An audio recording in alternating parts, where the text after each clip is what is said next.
subscribers. I'm talking to you from probably the most comfortable hammock I've ever been in. Much better than the last one we were on, right? Anyway, so you can see Feast there enjoying our last few minutes in this accommodation. Anyway, as you can see, the beach is not white and sandy. They're not all like that in the Philippines, that's for sure. But nevertheless, you know, some people prefer this type of beach. And you can see how close we are to it. Oh, and honey, that red orangey boat type thing there, can you pronounce it? Because I'm sure my pronunciation is way off. Well, I believe that's called a bangka. Bangka. B-A-N-G-K-A. I just don't know if that size is still considered a bangka. All right, jolly good. B-A-N-G-K-A. All right, and so here we are on the ground floor. Some people may refer to that as the first floor, of course, but for the benefit of this video, it's the ground floor. Anyway, a couple of coconuts. One of the workers here, I don't know if he did it of his own accord or if he was asked to by. Oh, maybe because Feast asked him. We had 2 coconuts waiting for us when we got back yesterday, and they had been cut open, which was just as well, because that's a bit of a task without the right tools, that's for sure. Anyway, so we put them in the fridge overnight, and we enjoyed them this morning. And I have to say, they're the larger coconuts. So there's a lot more coconut water from them. I don't know if that's just, you know, the Philippines generally, or just this part of the Philippines, but they were, you know, it was that super cool coconut water, and it was super. It really was nice, actually. And the flesh, of course, or meat. Some people call it flesh, other people call it meat.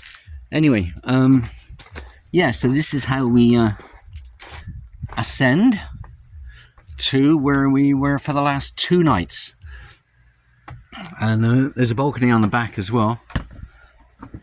So view, of course, but there you go. Much better view on t'other side.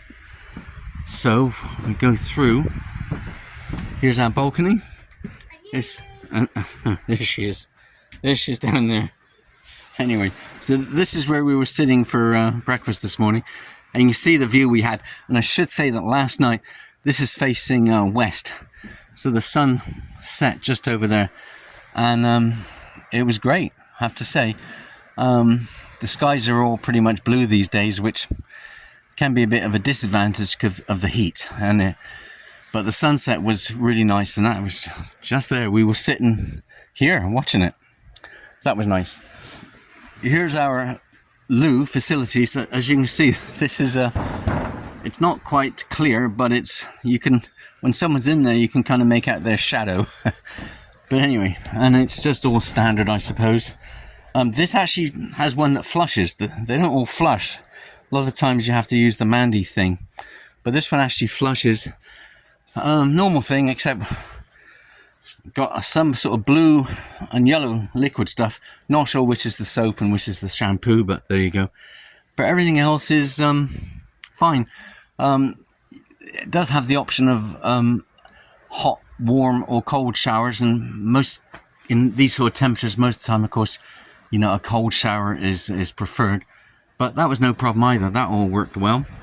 And as you can see, it is sort of transparent, which is a little bit odd. So maybe that was just a cheaper material to put up. Anyway, so here's our balcony. And okay, so here's the room. And we didn't know it, but we had a little kitchenette waiting for us. Standard stuff, bit of a sink, small fridge, rice cooker, and then like a grill sort of thing, then a kettle. We didn't know about that, actually. We found this on Airbnb. Didn't say anything about the kitchenette, so that was a nice surprise. Okay, and mosquito net. Didn't actually see any mosquitoes, so that might just be this time of year. We are at the end of February, so maybe that's just, you know, like now, maybe. One big problem actually, is the Wi-Fi. We did have Wi-Fi, but it was just really slow. Really slow. So much so that we actually phoned the bloke up, and he had one of his staff bring over an Ethernet cable, which we plugged in. That helped a bit, but not so much. So then phoned the bloke back, and you brought over another router, which also helped. And there we go. There's some of the locals. Don't know if they're, I don't know where they're going. Sometimes you see people like fishing from those bangas. Banga. See, I'm just a Caucasian with a funny nose, you know.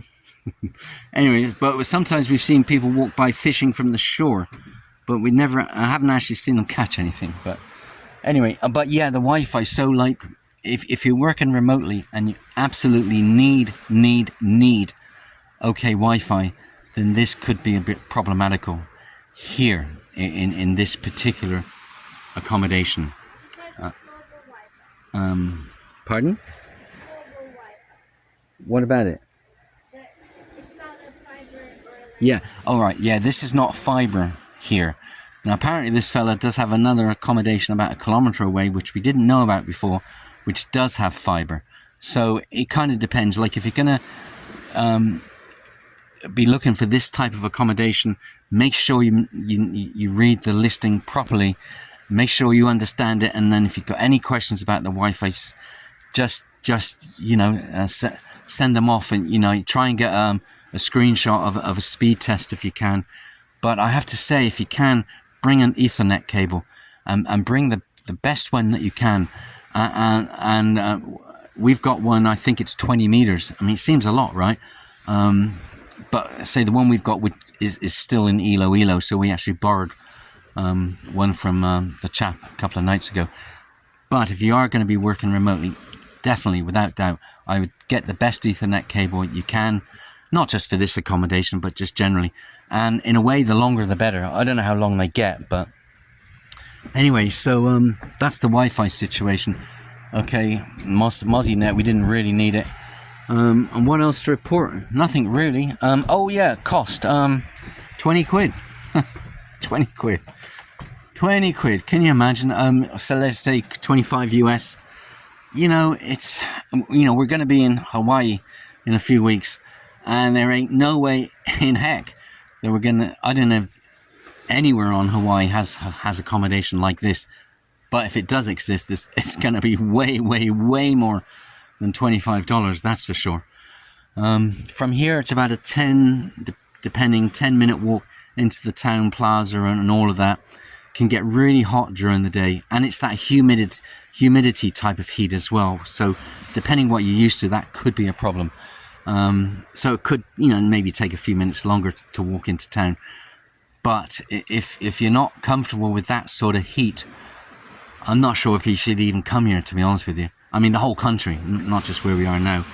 Because that's stifling heat, that's oppressive. That's, when you open an oven door and you get that heat, come out at you. It's like that all the time when you're walking along. And, I don't like it. Feast doesn't like it. Most of the locals we've spoken to don't like it. It's just horrendous. Having said that, this place was pretty cool. I mean, like, there's a couple of fans in here. I guess the bamboo and the, all those leaf type things help cool things down. But yeah, inside actually it was nice and cool actually. And so the only real issue is with the Wi-Fi, and so that may not be a problem for some of you. It just depends on your own circumstances. Say we found this on Airbnb. If you really want to know where it is, just send a message down below. But I'm sure there are other places like this. This can't be the only one. But if we didn't need Wi-Fi, and we were back looking for this sort of place in this sort of area, yeah, we'd be back, I'm sure, if we didn't need Wi-Fi. And I hope that assists. Any questions, just put them below. Cheers, bye.